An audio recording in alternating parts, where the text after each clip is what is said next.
আসসালামু আলাইকুম। আজকে দেখাচ্ছি কচু শাকের রেসিপি। আমরা প্রথমে পানির মধ্যে পেঁয়াজ, কাঁচামরিচ দিয়ে দিচ্ছি এবং লবণ দিয়ে আমরা এখানে শাক দিয়ে দিব। দিয়ে আমরা নেড়ে ছেড়ে এটা সিদ্ধ হওয়ার জন্য অপেক্ষা করব। এবং এই শাকটা অসম্ভব মজা হয়, খুব সহজে রান্না করা যায় এবং খুব মজা হয়। আর আমরা জানি কচু শাক অনেক উপকারী স্বাস্থ্যের জন্য। যারা প্রেগনেন্ট আছেন তাদের জন্য আরও বেশি দরকারি।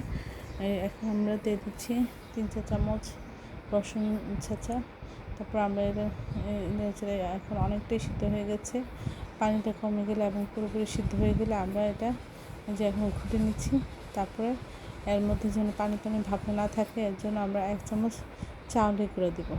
আপনাদের কাছে চাউলের গুঁড়ো না থাকলে আটাও দিতে পারেন। দিয়ে এরকম নাড়াচাড়া করে মিশিয়ে দেবেন। এখন তেল দিয়ে দেবো। তেল দিয়ে পেঁয়াজ দেবো, দিয়ে এর মধ্যে 3-4 চামচ রসুন ছেঁচে দেবো। দিয়ে লাল লাল করে শাকের মধ্যে দিয়ে দেবো এবং খুব ভালো করে এটা মিশিয়ে নেড়ে ছেড়ে নামিয়ে পরিবেশন করবো। অসম্ভব মজা হয়। আশা করি এই রেসিপিটা আপনারা একবার হলো ট্রাই করবেন। সবাই আমার চ্যানেলটি লাইক এবং শেয়ার দেবেন, সাবস্ক্রাইব করবেন এবং প্রিয়জনকে বেশি বেশি করে শেয়ার দেবেন। আমার চ্যানেলে সব রকম রান্না রয়েছে।